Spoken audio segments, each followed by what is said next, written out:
Hey everyone, welcome back to the English on Air podcast, your cozy place for real English, real conversations, and thoughtful ideas for everyday life.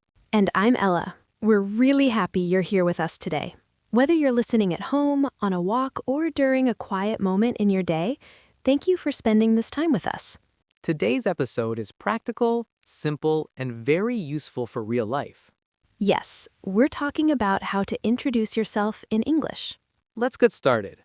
Ella, let's say you're going to a party. How do you usually feel before you go? Honestly, a little excited and a little nervous.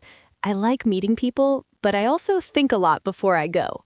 Same here. Sometimes the hardest part is not the party itself, it's those first few minutes. Exactly. You arrive, you smile, and then someone says, "Hi, nice to meet you. Tell me about yourself." And suddenly your brain forgets everything.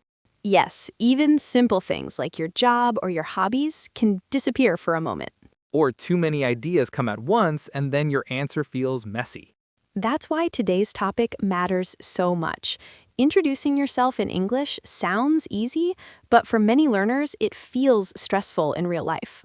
The good news is this: you do not need perfect English. You just need a simple structure you can remember. Exactly. Today, we'll help you build that structure in a calm and natural way. So let's start with an important idea. When someone says, "Tell me about yourself," they usually do not want your whole life story. They just want a small, friendly picture of who you are. So your self-introduction should be simple, clear, and human. A good way to remember it is this: name, where you're from, what you do, and what you like. That's a very useful structure. Name, from, do, like. Yes, let's go through it step by step. First, your greeting. In most situations, you can simply say hi or hello. And then your name. I'm Ella, or my name is Ella. After that, where you're from. I'm from Germany. I'm from Brazil. I'm from Turkey. If you want, you can also say where you live now. For example, I'm from Italy, but I live in London now. Then comes what you do. This can be your job, your studies, or your current situation. For example, I'm a student. I work in marketing. I'm a teacher. I work in customer service. Then add one small personal detail, like a hobby or interest. In my free time, I enjoy reading. I like cooking. I love watching movies. I'm really into music. And just like that, you already have a strong introduction. Let's give a simple example. Hi, I'm Sarah. I'm from Spain and I work in finance. In my free time, I enjoy reading and going for walks. That sounds natural and complete. Yes, it's not too short and it's not too long. Here's another one. Hi, I'm Daniel. I'm from Mexico and I'm currently studying engineering. I like football, travel, and learning English. That one works very well too. Now, one important thing to remember is that your introduction can change depending on the situation. Yes, at a party, you can sound more relaxed and personal. In an interview, you should sound a little more professional.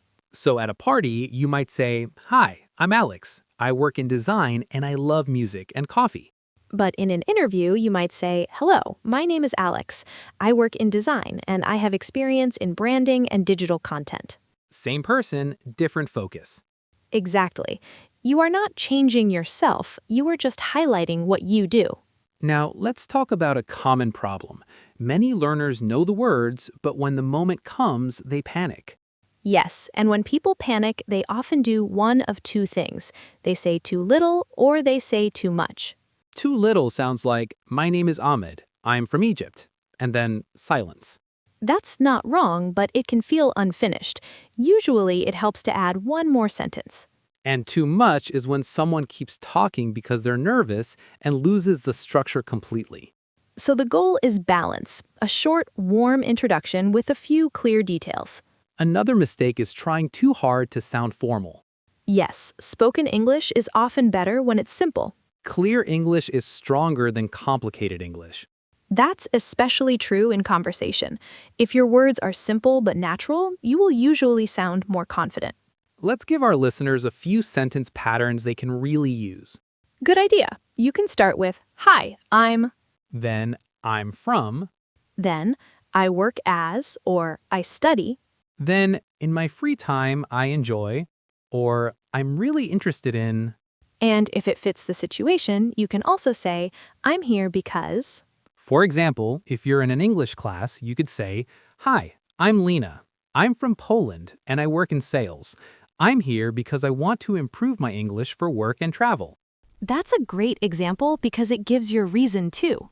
Yes, and reasons make your introduction feel more personal and meaningful. Now let's talk about confidence for a moment. Many people think they need perfect grammar before they can introduce themselves well. But that's not true. A good introduction is not about perfection, it's about connection. Most kind people are not listening for every mistake. They're listening for your meaning. So even if your English isn't perfect, you can still make a good impression by being clear and sincere. That matters a lot. It really does. Sometimes learners are too hard on themselves. They think one small mistake means failure. But one small mistake does not destroy communication. Not at all. If someone understands you and feels your openness, then your introduction is already working. So here's a helpful trick. When your brain goes blank, return to your simple structure. Name, from, do, like. Yes, that structure can save you in social situations. Let's imagine you're at a party and someone says, tell me about yourself. You could say, Sure, I'm Emma. I'm from France and I work as a nurse. In my free time, I enjoy photography and baking. Very natural. Or, Hi, I'm Marco. I'm from Italy and I'm doing my master's degree in Berlin. I like football, films, and meeting new people. That last part is especially nice for social events. Yes, because it helps continue the conversation. Now let's talk about practice. If you want to get better at introducing yourself, do not only write your introduction, say it out loud. That's so important. Spoken practice helps much more than silent practice. Say it while walking. Say it in front of the mirror. Say it while making tea or coffee. The goal is to make the sentences feel familiar in your mouth. Because when you've already said the words before, they come more easily in a real conversation. And keep it personal. Choose details that sound like you. Yes, do not try to sound like someone else. Yes, if you like quiet weekends, say that. If you love cooking, say that. If you're a bit shy at first, that's okay too. Real details are easier to remember, and they make you sound more human. Now, I think it would help if we each gave one full example introduction. Good idea. I'll go first. Hi, I'm Leo. I'm from England and I work in media and content. In my free time, I enjoy music, long walks, and meaningful conversations. I'm a calm person and I always enjoy meeting kind, open-minded people. That sounds warm and natural. Thank you. Your turn. Hi, I'm Ella. I'm from Germany and I work with language and creative projects. In my free time, I enjoy reading, quiet cafes, and spending time with close friends. I'm a thoughtful person and I really like conversations that feel real and comfortable. That's lovely. Thank you. And notice neither of these is difficult. Right. They're simple, clear, and personal. That's what makes them good. Before we finish, let's give listeners one easy template they can use today. Here it is. Hi, I'm blank, I'm from blank, and I live in blank. I work as blank, or I study blank. In my free time, I enjoy blank. It's nice to meet you. Very useful. And if that feels too long, use a shorter version. Hi, I'm blank. I'm from blank. I work in blank. And I like blank. That's enough for many real-life situations. Absolutely. So let's recap. If you want to introduce yourself in English, start with your name. Then say where you're from. Then say what you do. Then add one or two things you enjoy. Keep it simple. Keep it natural. And remember, you do not need perfect English to connect with people. You just need a few clear sentences and the courage to speak. So here's our question for you today. If someone met you at a party and said, "Tell me about yourself," what would you say in 3 or 4 simple sentences? Try to answer that after this episode. You can write it down, practice it out loud, or even share it in the comments. Yes, introduce yourself in the comments. Tell us your name, where you're from, what you do, and something you enjoy.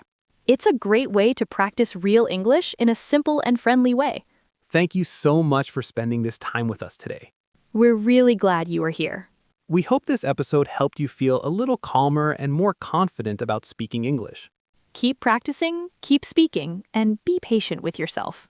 This was the English On Air podcast with Leo and Ella. Take care of yourself. Be kind to yourself. Bye, everyone. See you in the next episode. Your learning doesn't stop here. Click on the next video and continue your English journey with us.